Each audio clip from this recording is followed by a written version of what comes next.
noise has faded. The streets of Konoha are calm again.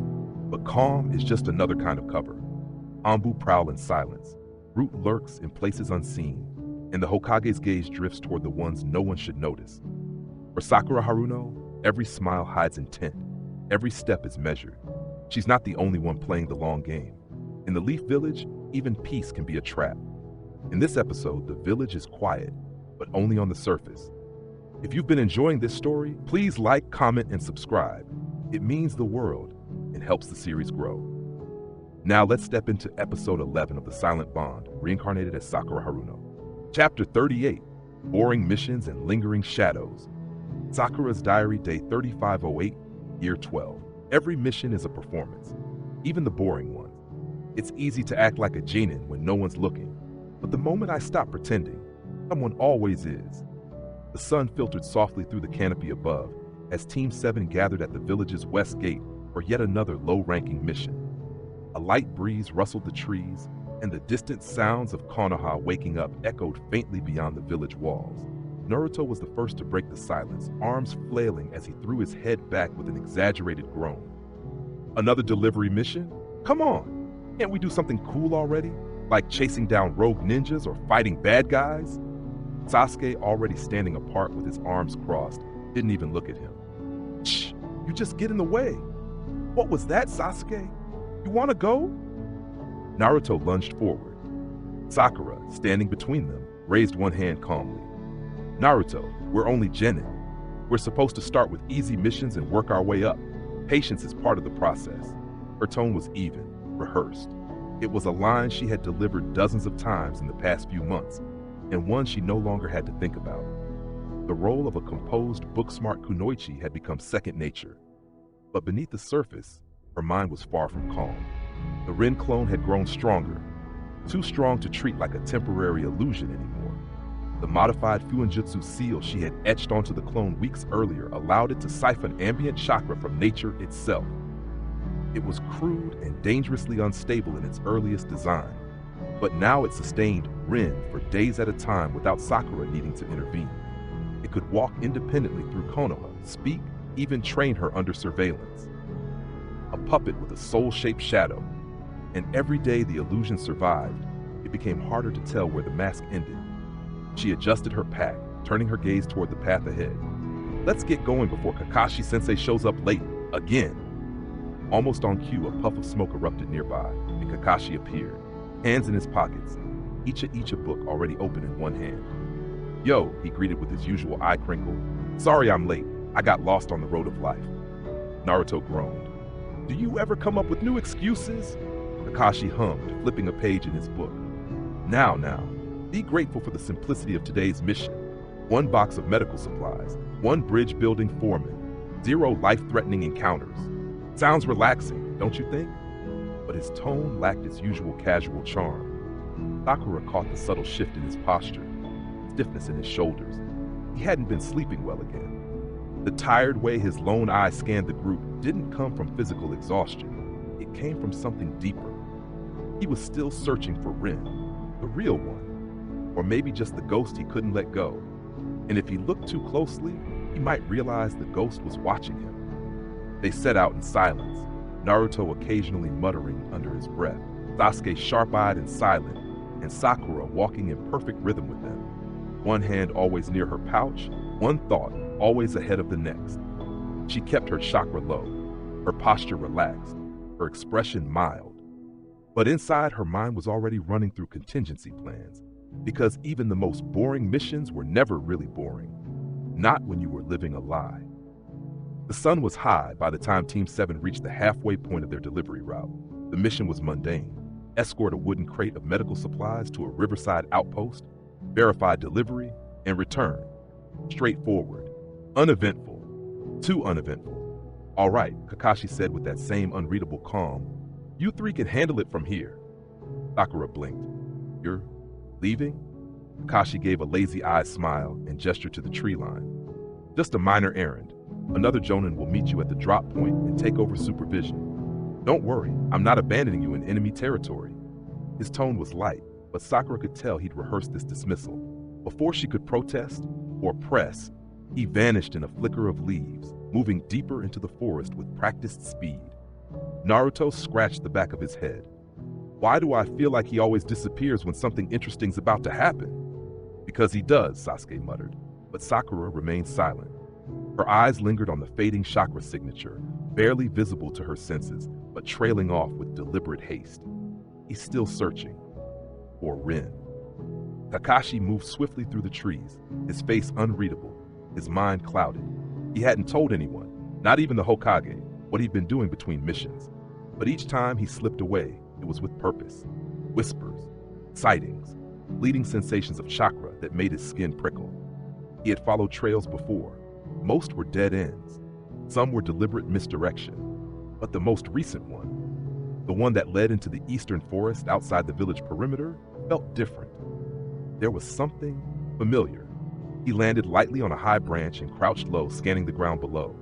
A faint swirl of disturbed leaves, scorch marks at the edge of a stream, and something more subtle, a chakra residue, delicate, ancient. You could be standing 3 feet from her and never know, Jiraiya had warned.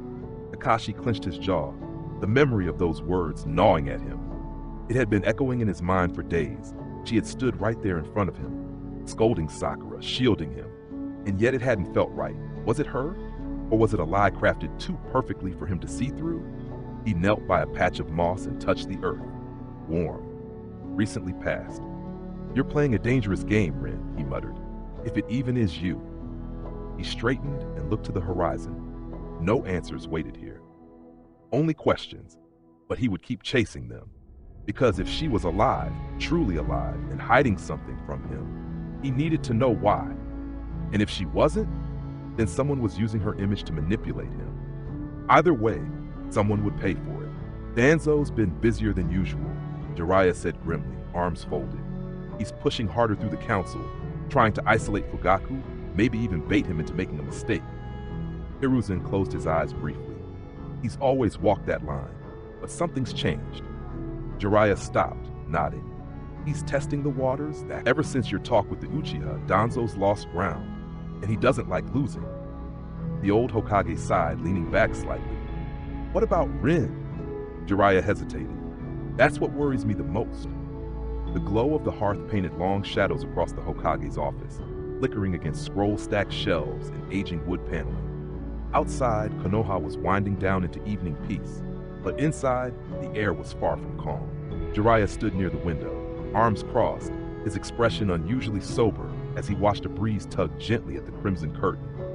Behind him, Hiruzen sat at his desk, steepling his fingers in thought, the crackling fire casting his lined features in a weary gold. She said she escaped him, Jiraiya began, voice low. Hiruzen's eyes didn't shift. But you're not convinced? Jiraiya turned slowly, facing him. She was too composed. There's a kind of trauma that leaves residue, cracks in the voice, hesitation in the breath. She didn't have it, and that's what worries me the most. He took a step toward the desk, running a hand through his wild white hair, tension creasing his brow. She claimed she was taken, used as a tool, and then she escaped. He shook his head. But something about the way she said it, it didn't feel like she ran. It felt like she was sent back. Hiruzen's eyes narrowed, as if she was released. Jiraiya nodded grimly, not because she slipped away, because someone wanted her here. He moved to the window again, eyes sweeping the rooftops. She told me he's like me, someone who should have been dead but isn't, and that this masked man, he's not just after revenge or the Nine Tails. He's after something much, much bigger. She made it sound like everything we know is just one corner of the web. The fire popped, throwing sparks briefly into the air between them. She also said, Jiraiya continued slowly, that she could be standing 3 feet from us, and we wouldn't even know. That made Hiruzen flinch. Jiraiya gave a humorless smile. Not a metaphor. I think she meant it literally. I've seen chakra masks, transformation techniques, deep genjutsu, but this was something else, something seamless, like she's walking in our world wearing a second skin. Hiruzen leaned back slightly, the weight of leadership pulling at his shoulders. You think it's connected to the masked man? I do, Jiraiya said. I think Rin's reappearance is part of a larger deception. Whether she's a willing piece of it or not, I can't say. She's hiding something, that much is clear. but it doesn't feel like she's our enemy. There was silence for a long moment. Hiruzen finally broke it with a sigh, rubbing his temple. Danzo's already stirring the council. He'll use any excuse to tighten his grip, and if he catches wind of this, he'll try to claim her, weaponize her. Jiraiya finished grimly. Hiruzen nodded. Then we can't let that happen. Keep her close, but discreetly. If she's being manipulated, we protect her. If she's the manipulator, we watch her very carefully. I've already started, Jiraiya said. But if she is somehow connected to the masked man, we need to start thinking like him. Layered, paranoid, strategic. Hiruzen gave him a look. You already do. Jiraiya smirked. Well, then I'm ahead of schedule. They shared a brief, wary silence, one born from years of war and the weight of protecting a village built on secrets. I'll send the Anbu to increase monitoring, Hiruzen said at last. But quietly, no pressure, no confrontations. And I'll stay close, Jiraiya said. She's hiding things, but she's not the enemy. Yet, Hiruzen murmured. Jiraiya's eyes flicked toward the rooftops again. Let's hope she stays that way. The Uchiha compound was unusually quiet, too quiet. Fugaku sat in the inner council chamber, flanked by two senior clan elders as murmurs filled the room. The low hum of dissent buzzed beneath every sentence. It wasn't just tension in the village anymore. It was inside the walls, inside the clan. He's weakening us with words, muttered one of the elders, arms crossed tightly. Spreading poison through the village, turning friends into informants.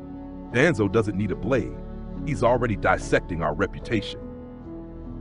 Fugaku's gaze remained steady, unblinking. I know. The silence that followed was almost suffocating. Finally, a younger voice from the back cut in, sharper, more impulsive. Then why do we do nothing? Why do we let the Hyuga speak for us at council meetings? Why do we beg for unity while they build surveillance teams to watch our children walk home? Fugaku's fingers curled slowly around the edge of the table. Because if we make the first move, we prove him right. The room stilled. I've seen the reports, he continued, voice even but edged in steel. Danzo's maneuvering inside the council has tripled in the past month. Root is still active, quiet but not dormant. And every whisper he spreads finds ears that are eager to listen, to doubt us. Another elder leaned forward, voice laced with venom. Then perhaps it's time we remind them what it means to doubt the Uchiha. Fugaku stood, a sharp scrape of his chair cutting through the room. And if we do that, we give Danzo everything he wants. Fear, justification, war. His words were not loud, but they landed like thunder. Danzo seeks disorder, he continued. He knows the Hokage grows old, and he thinks Itachi is still too young to hold the reins. He wants to step in, either through power or through a crisis he can blame on us. He looked around the room, clan elders, advisors, even some of the younger generation. His eyes were tired, but resolute. We are not pawns, he said quietly. Not his, not anyone's. But if we fracture now, we will be. I have not stayed my hand because I am weak. I have done so because I am waiting, watching. The right move is coming, and when it does, we will strike not with rage, but with precision. A murmur of agreement rippled through the room, though some eyes remained doubtful.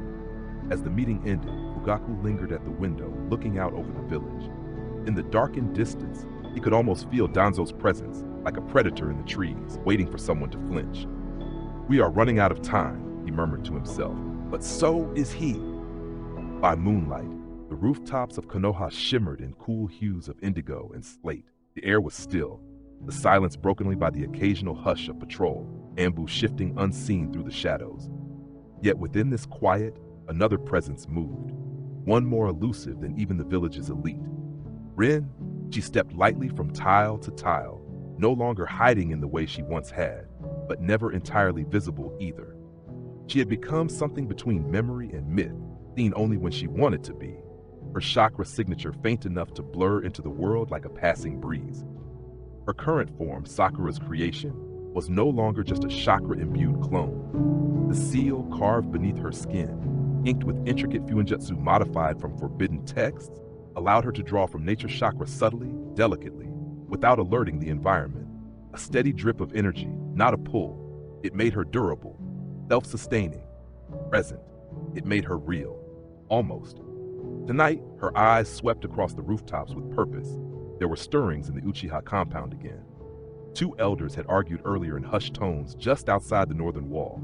One spoke of Danzo, the other warned of trusting Hyuga intentions. She had stilled the tension before it could spread, placing a seal along the outer corridor that redirected their next conversation to a quieter topic: food distribution. A subtle genjutsu overlaid the seal. It wouldn't last more than a day, but it would be enough to delay descent until Fugaku could reassert control. These were the things she did, not grand jutsu or flashy displays of power, but small, invisible choices that threaded through the village like unseen stitches, mending a fabric no one else knew was fraying. In the past week alone, she had redirected a messenger hawk carrying a forged letter meant to defame Heihachi Hyuga, planted a false trail for a root operative snooping too close to Sakura's training site, intercepted a meeting between a disillusioned Chunin and a suspicious civilian with Danzo ties, replacing the civilian with a hinged shadow clone and guiding the conversation into harmless territory.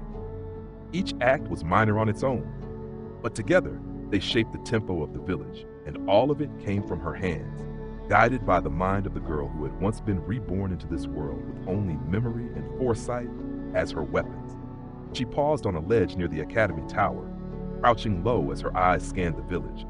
Below, lights flickered inside a modest house where Naruto was sloppily brushing his teeth.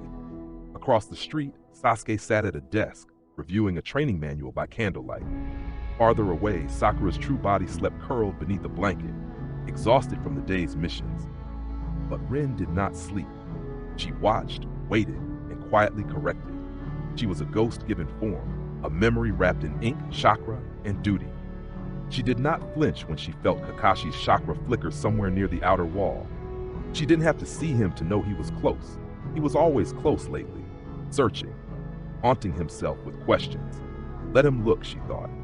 He'll never find what he thinks he's chasing. Because even now, he didn't know what she really was. But one day, she knew he'd learn. And when he did, the question wouldn't be whether she was real. The question would be whether she had become something more. The cemetery was empty. No flowers, no visitors, no names spoken aloud in years, just a worn gravestone nestled at the edge of a forgotten grove, its inscription weathered by time and indifference. Rin Nohara, Konoha shinobi, loyal to the end. Moonlight filtered through thin branches overhead, catching the steel glint of masked figures as they moved soundlessly around the grave. 4 Anbu operatives knelt in formation, their chakra suppressed, their movements clinical. The 5th, taller, marked by the sharpened sigil of the Hokage's seal, stood with the scroll in hand and eyes fixed on the stone. Confirm the identity. Do not disturb the surroundings, he ordered. His voice was calm, but tight. Even among the elite, this was an unusual assignment. With swift precision, one of the Anbu activated a palm-sized sealing scroll, laying it across the earth. Faint kanji began to glow, crawling outward in a tight spiral as the dirt beneath the grave shifted. Minutes passed in silence, then a pause. The earth gave way. The coffin creaked open with a subtle groan. Inside, nothing. Not bone, not ash, not even clothing. Just emptiness. The Anbu looked up in unison, their training preventing the reactions they felt building in their throats. Empty? One of them murmured, breaking formation with disbelief. Confirmed, the team lead said, stepping forward to inspect the hollow casket with narrowed eyes. Nothing remains. No physical trace. No chakra residue. Someone took her, another whispered. Recently, asked a third. No, said the lead, rolling up the scroll with a snap. This was done with planning, months ago, maybe years, and whoever did it covered their tracks so completely, even the soil layer was reconstructed. A heavy silence hung over the team. Then the squad captain produced a coded storage crystal, pressed it to his mask, and whispered a phrase. Moments later, he vanished in a flash of body flicker, reappearing within the Hokage's tower, outside the meeting chamber. Inside, the 3rd Hokage stood at his desk, deep in discussion with Jiraiya and Heihachi. The door slid open. Forgive the interruption, the Anbu captain said, kneeling with the crystal held out. Hokage-sama, gravesite report. As you suspected, Rin Nohara's coffin is empty. Heihachi's expression darkened. Jiraiya stilled completely. Hiruzen stepped forward and took the crystal, his fingers heavy with age, but precise as ever. Seal it, double encrypted. No one else hears of this, especially not Danzo. The Anbu nodded once. Understood. He turned to leave, and that was when Kakashi stepped out from the shadowed corridor just beyond the open door. His presence was still, yet heavy. He had heard everything. The Hokage met his eye, weary and quiet. Kakashi said nothing. He didn't need to. He already knew, or at least he was beginning to. Chapter 39, Danzo's Interference, Sakura's Diary, Day 33509, Year 12. Danzo moves like smoke, quiet, choking, hard to hold. But smoke is still fire's child, and fire always burns. The scent of freshly disturbed soil hung in the air as Team 7 stood knee-deep in a field behind an elderly woman's compound. The mission, weeding. Again, Naruto let out a loud groan, dramatically falling onto his back with a bundle of roots still clenched in his hand. Why is it always this kind of mission? Can't we do something cool already? Like chasing bandits or blowing stuff up? Sasuke remained crouched on the opposite end of the garden, his expression unreadable, fingers deftly pulling out weeds with practiced efficiency. He didn't respond, didn't even look up. Kakashi leaned against a nearby tree, hands in his pockets, the ever-present orange book open in front of his face. He turned a page with exaggerated slowness, but his visible eye was unfocused, watching, but not really seeing. Sakura knelt between two furrows, her movements fluid and precise. She plucked weeds like clockwork, methodical, calm. Inside, however, her mind was navigating a battlefield more complex than anything Naruto dreamed of. Balancing two lives had grown easier in execution, but harder in weight. The Rin clone had reached a new threshold, one that no longer required her constant direction. The new seal she had developed siphoned chakra from the environment and redirected it into the clone's core. Like a whisper caught on the wind, Rin now moved where Sakura could not. Observing, nudging, adjusting. It was progress.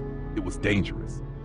Be grateful, she said softly, responding to Naruto's tantrum with the serene tone of a patient teacher.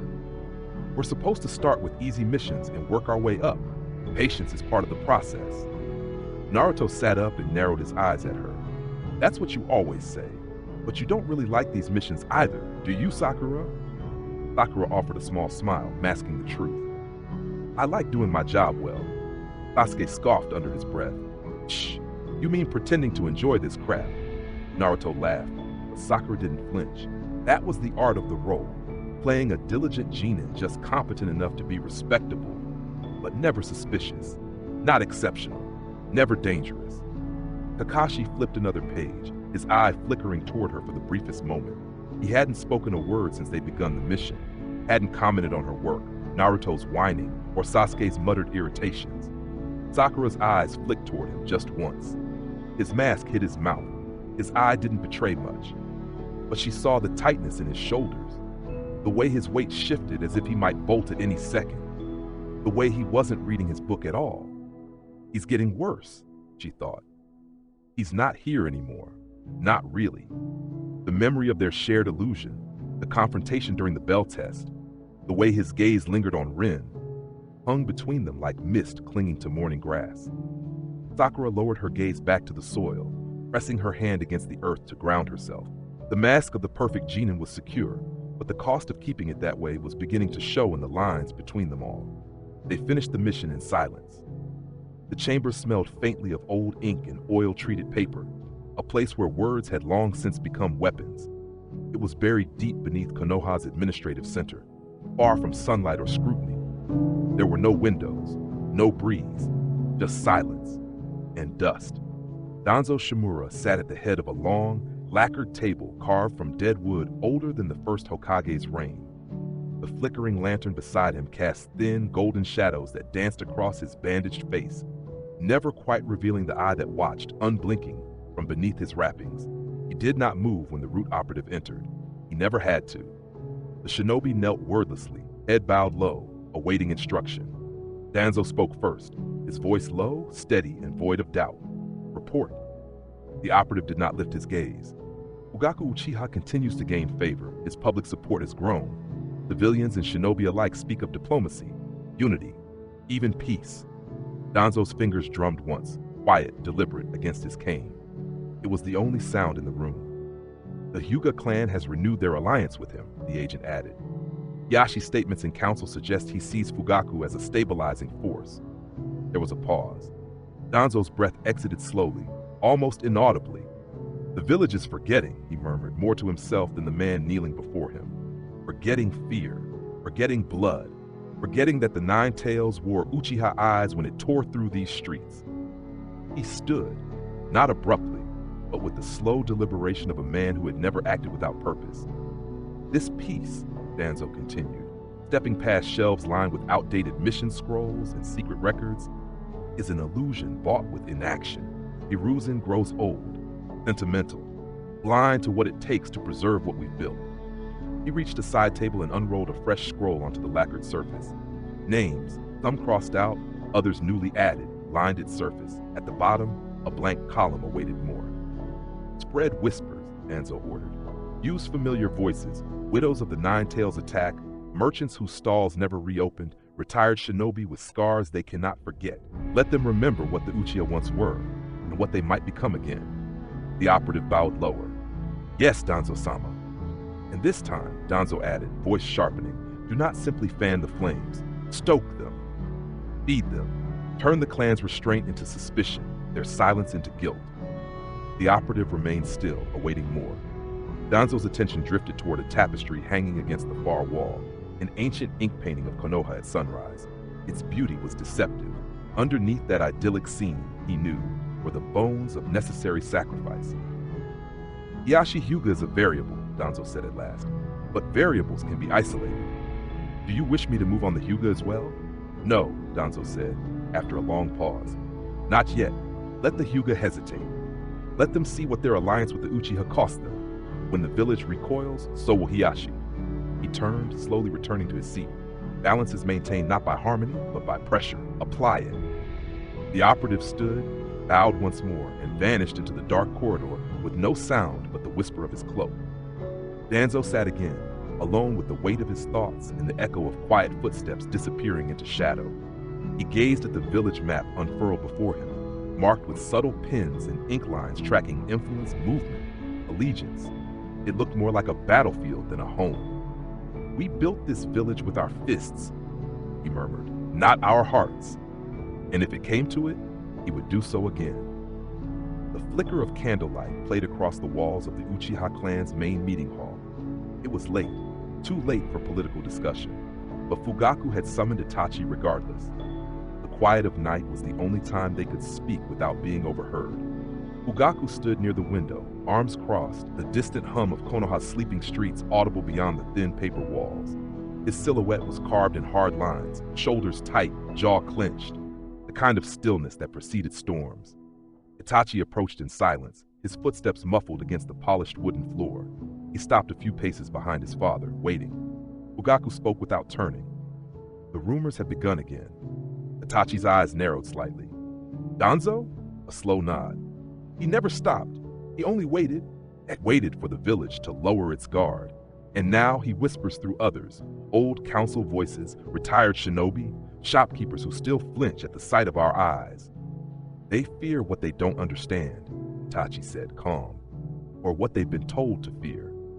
Fear is easier to feed than truth, Fugaku murmured. And Danzo is patient. He doesn't need an army, he only needs time. He finally turned, meeting his son's gaze. Hiyashi Hyuga still supports our diplomacy, but the clan elders grow restless. Some believe this alliance makes us look weak, subservient. And do you agree? Itachi asked. Fugaku studied his son for a long moment. No, but I understand why they do. He moved toward the center table, where a map of the village lay unrolled, marked with quiet indicators, sympathetic clans, route surveillance zones, merchant districts where Uchiha patrols had recently been pulled back. We've worked too hard to rebuild trust, Fugaku continued. I won't throw that away for short-sighted revenge. But not everyone sees it that way, Itachi said quietly. There are voices rising among our own, whispers of alternatives. I know. Fugaku's voice was tight. That's why I asked you here. He looked up, the firelight catching in his eyes. We need to tighten our circle. No more casual information shared outside the compound. No more assumptions of loyalty. From this point forward, only those whose loyalty has been tested remain near the inner council. Itachi gave a small nod of approval. Then we begin now. Fugaku looked down at the map again. I'm not a fool, Itachi. Danzo wants us to act rashly. One misstep, and he'll have all the justification he needs to paint us as traitors. And if some among us give him that justification willingly? Itachi asked, almost too softly. Fugaku didn't answer right away. His hands rested on the edge of the map, knuckles white. Then I will deal with them myself, he said, the quiet steel in his voice absolute. A heavy silence settled between them, not born of disagreement, but of grim understanding. We will not fall apart, Fugaku said. Not from the outside, not from within. Itachi's expression didn't change, but his eyes flickered with something unreadable, something that would grow heavier with each passing month. The forest just beyond the northern ridge of Konoha was quiet, too quiet. Kakashi moved without sound, his steps light on the moss-covered ground. The sky above was painted in shades of pale gray and fading gold, twilight settling in like a secret. He didn't need orders tonight. He wasn't on patrol. This wasn't about duty. It hadn't been for days. It was about her. A flicker. That's all it had been. Earlier that day, in the market square, he had glanced up from his book and seen her. A shadow slipping through the crowd, a familiar gait, the shape of her shoulders, the curve of her jaw. It was Rin. It had to be. But by the time he reached the corner, she had disappeared around. There was nothing but a ripple in the air. No chakra flare, no residual scent, just the pounding of his own heart echoing far too loudly in his ears.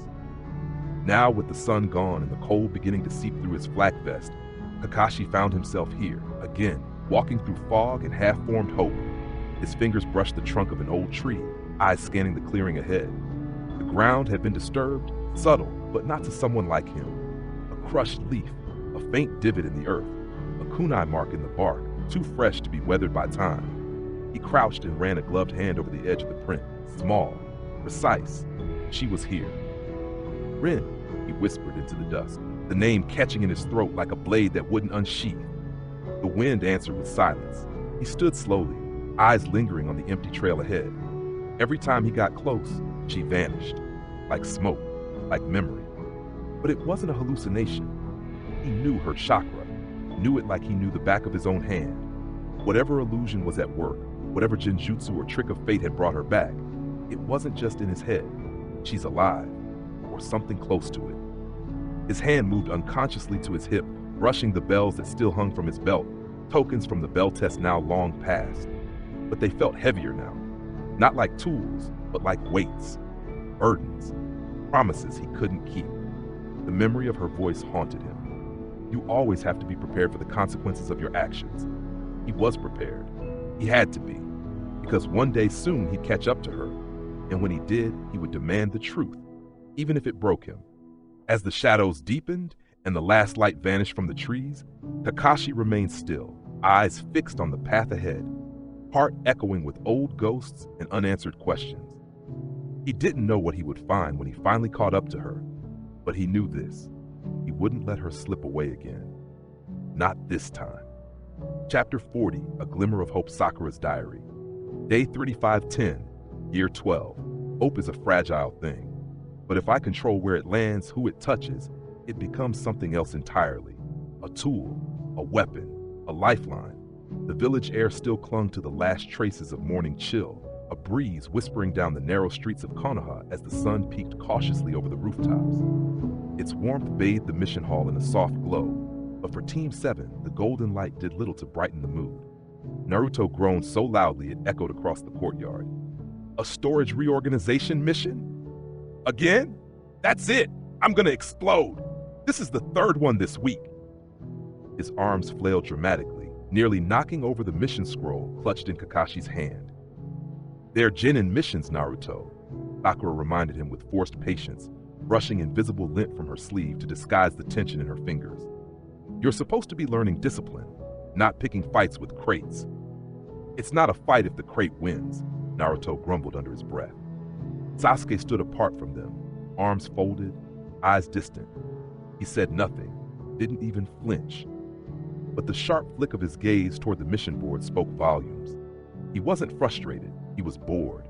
And boredom, for someone like Sasuke, meant danger. Sakura watched them both with quiet care, smiling faintly when appropriate, nodding when expected. But inside, her thoughts moved like shogi pieces across a board. The Rin clone was holding up, its chakra core stable, feeding smoothly off the nature energy lattice built into the seal. The merchant's route was straightforward, but if the Anbu were tailing her again, she'd need to take the longer path to avoid the choke point near the Hyuga compound. And Kakashi? She glanced at him briefly. Kakashi stood a few paces away, pretending to read his ever-present orange book, the cover bent from overuse. But his fingers weren't turning the page. He hadn't blinked in nearly a minute.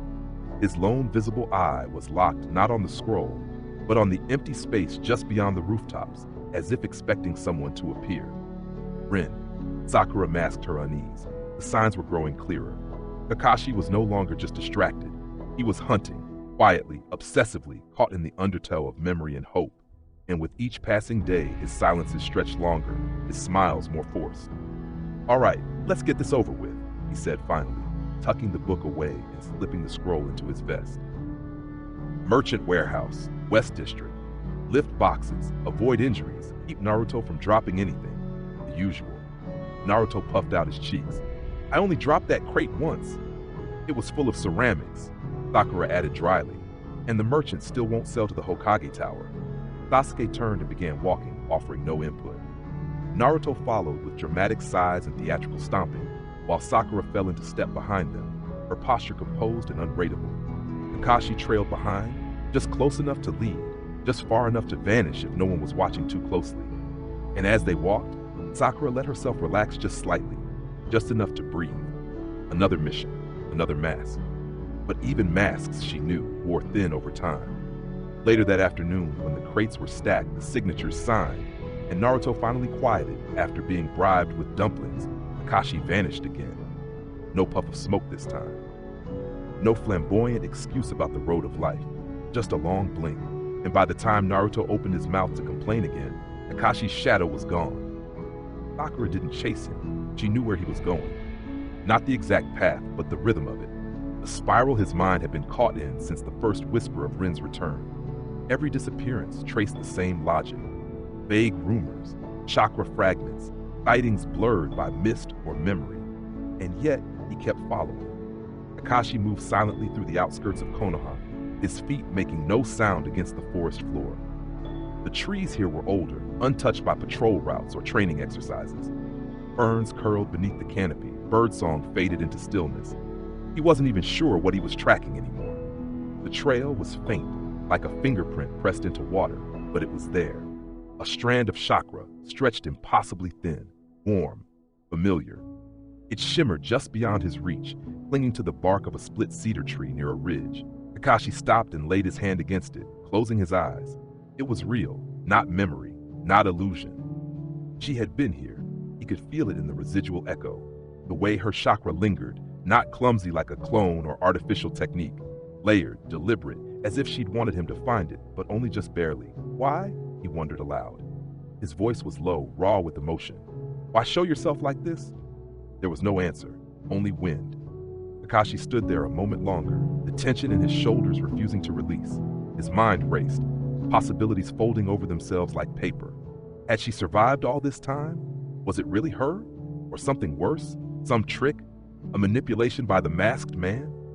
He pulled his mask down halfway, just enough to breathe deeper, the cool forest air hitting skin rarely exposed.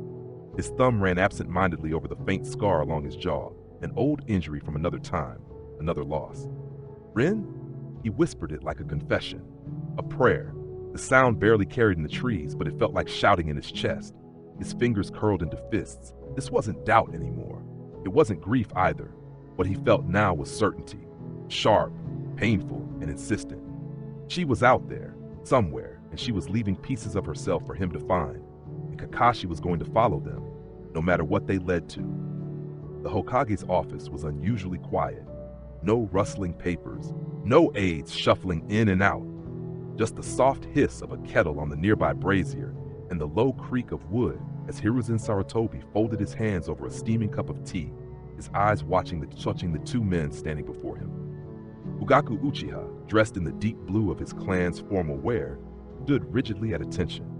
His face was calm, but the tension in his shoulders betrayed the weight he carried. To his right, Hiyashi Hyuga stood with arms folded, composed as ever, but with the quiet intensity of a man who did not speak unless his words mattered. You said it was urgent, Hiruzen prompted, breaking the silence at last. Fugaku's dark eyes narrowed. The whispers are growing louder. Danzo? The Hokage asked, though he already knew the answer. Yes, Hiyashi confirmed, stepping forward. We've traced the spread of several rumors, carefully phrased, cleverly placed. They suggest the Uchiha are growing restless again, that the peace forged after the Nine Tails was only a mask. Hiruzen's lips thinned. And the villagers are listening? Some, Fugaku admitted. Not openly. Not yet, but it's enough to shift the air. My patrols report longer stares, more doors closed, words held behind teeth. The third Hokage exhaled slowly, the steam from his tea rising between them like a curtain. Danzo has always believed in control through fear. He thinks it protects the village. It protects him, Fugaku said, his voice cold. He's manipulating the council, undermining the fragile work we've built. My alliance with Hiyashi, the growing trust with the younger generation. He would see it all undone to prove his point. Hiyashi gave a quiet nod. Our clans have stood on opposite sides of too many lines. I do not intend to let him draw another between us. Hiruzen studied them for a long moment. This alliance, once unthinkable, was now his last buffer against the chaos Danzo was courting. Two of Konoha's most powerful clans, standing together not in conquest, but in caution. He couldn't afford to let it fail. Danzo's reach is deeper than even I once realized, the Hokage said at last. I cannot move against him openly, not without splintering the village, but I can contain him. Fugaku raised an eyebrow. How? I will reassign key Anbu units under new command structures. Quietly, I'll rotate out certain council seats for temporary leave, medical, personal, retirement, whatever excuse is needed. We'll limit his reach without provoking open conflict. And the whispers? Hiyashi asked. Hiruzen sipped his tea. I trust you both to handle them. Public perception is a delicate thing, but so is truth. Danzo's lies won't hold if we offer something stronger, certainty. Fugaku considered that. Then give us something public. A mission, a joint initiative between the Uchiha and Hyuga. Let the people see our unity. I'll arrange it, the Hokage said, but I'll need your word. It must remain peaceful. If Danzo is hoping to provoke a spark, we must not give him flame. Fugaku inclined his head, and for once, the gesture felt more like an equal's agreement than a subordinate's vow. As long as my clan is given the respect it deserves, he said, there will be no fire. Hiyashi gave a rare smile. Then let's keep it that way. As the two clan leaders turned to leave, Hiruzen allowed himself a small moment of hope. The village was fraying at the edges, yes, but there were still threads worth saving, still hands willing to hold the cloth together. But outside, in the dark places where root agents moved without name or face, he knew Danzo was already preparing his next move. The village looked peaceful under the soft amber glow of dusk. Children darted through narrow alleyways, trailing laughter and chalk-covered fingers. Lanterns flickered to life one by one, glowing in shop windows. Civilians closed their stalls, mothers called sons home for supper, and the rhythm of Konoha slowed to an evening hum. But not everything moved in plain sight. Perched on the rooftop of the Hyuga compound, a figure crouched, silent, unmoving, watching the courtyard below with eyes that shimmered faintly in the dark. Rin, at least the version the world had grown used to, remained a ghost, not just unseen, but untrackable. No chakra signature, no breathing rhythm detectable to the untrained eye. She was a seal-sustained shadow stitched from memory and intent. This clone had long since evolved beyond its initial function.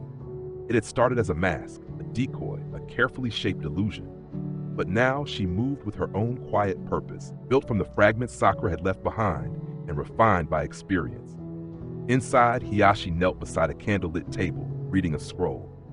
Fugaku stood across from him, arms folded. Their conversation was low, deliberate, two leaders discussing the next step in their alliance. Rin couldn't hear them, but she didn't need to. Her presence wasn't to eavesdrop. It was to ensure the meeting happened without interruption. A root agent had been watching the compound from the east wall earlier that day. Not anymore. Rin's fingers still smelled faintly of smoke and iron. She moved before the bells chimed the next hour, flipping from rooftop to rooftop like a shadow untethered. No one saw her cross the barrier wall. No one noticed the small scroll she tucked beneath a loose floorboard in the Uchiha archive, a message encoded for Sakura's eyes only. Rin's duties were numerous. She calmed tempers before they boiled, made certain Anbu rotations didn't align too conveniently with volatile events, and sometimes, just sometimes, she left a wordless reminder behind, a kunai placed somewhere obvious, a handprint smudged just out of reach, hints that she was still watching. Konoha didn't know it was Rin that kept the tension from snapping in two. They only knew that certain confrontations never happened, certain tragedies never arrived. And if the clone herself sometimes stood at the edge of a rooftop and stared down at Kakashi from the distance, unmoving, it was only for a moment, long enough to be seen, but never caught. Back in her hidden safe house, carved beneath the roots of a forgotten tree, the real Sakura sat cross-legged, her hands glowing with soft Fuinjutsu light as she reinforced the clone's chakra seal. Sweat dripped from her brow. This particular seal required constant tuning, adjusting the rate of natural chakra absorption to keep Rin stable. She bit her lip, watching the array flicker as it responded to her touch. The clone's independence came at a cost. It required vigilance, precision. One wrong calibration and the Rin she'd built could vanish, or worse, become something uncontrollable. A pause. Then the chakra balanced and the seal held. Sakura sat back, chest rising and falling, heart pounding with the kind of fear she never let anyone see. Rin was more than just a tool now. She was a fulcrum in the careful balancing act that held Konoha together. And as much as Sakura hated the deception, she also knew the illusion had become its own kind of truth. If people believed Rin Nohara was alive, then she was. And if that belief stopped wars before they started, if it gave Kakashi something to chase besides ghosts, then maybe it was worth it. Still, Sakura knew the time was coming when the clone wouldn't be enough. Sooner or later, the world would demand something real. Night had fallen by the time Kakashi slipped through the northern gate. No one stopped him. No one even noticed. He didn't wear his flak vest tonight, just a dark cloak drawn tight around his shoulders, his headband pulled low to shadow his expression. The guards assumed he was on another classified Anbu errand. Maybe he was. In truth, even he wasn't sure what to call these nights anymore. He moved fast, weaving through the quiet trees outside the village, each step practiced, silent, effortless. But his heart was louder than his feet. He could hear it pounding in his ears as he reached the edge of the glade, an old training field long since overgrown, buried beneath vines and moonlight. And there it was again, a flicker. Not a movement, exactly. More like a presence. The afterimage of chakra, faint but familiar, clinging to the air like dew. It hung there just beyond reach, like a name he almost remembered or a scent from childhood. He crouched low, pressing his fingers to the dirt. The prints were fresh, small, light-footed, deliberate.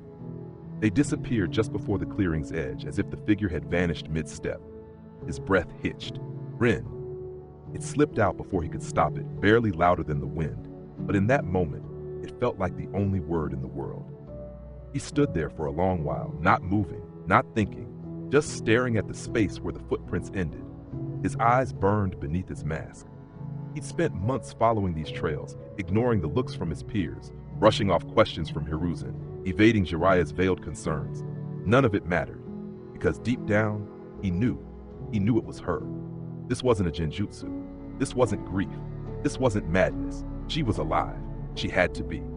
The way she'd looked at him during the bell test, the way her voice had broken when she scolded Sakura, the way she disappeared just before he could reach her. It was all too precise to be chance, too close to the Rin he had buried to be a coincidence, and yet not exactly the same. There was something different about her now, older, sharper, not colder, but harder somehow, like a sword reforged from old steel. He reached into his pouch and pulled out the only thing he had brought with him besides weapons, a folded strip of cloth, her old forehead protector. The one they'd found after her funeral, kept sealed in a drawer for years. He gripped it tightly now, letting the edges dig into his palm. No more shadows, he whispered. No more half-truths. The forest swayed quietly around him, indifferent. He looked to the treetops, eyes searching for movement, or a sign she was watching. I'll find you, no matter what it takes. And this time, when he said her name, it wasn't a question. Rin, it was a vow. That's the end of it for now. I can't wait to show you what's next. Hope you enjoyed. Riow out.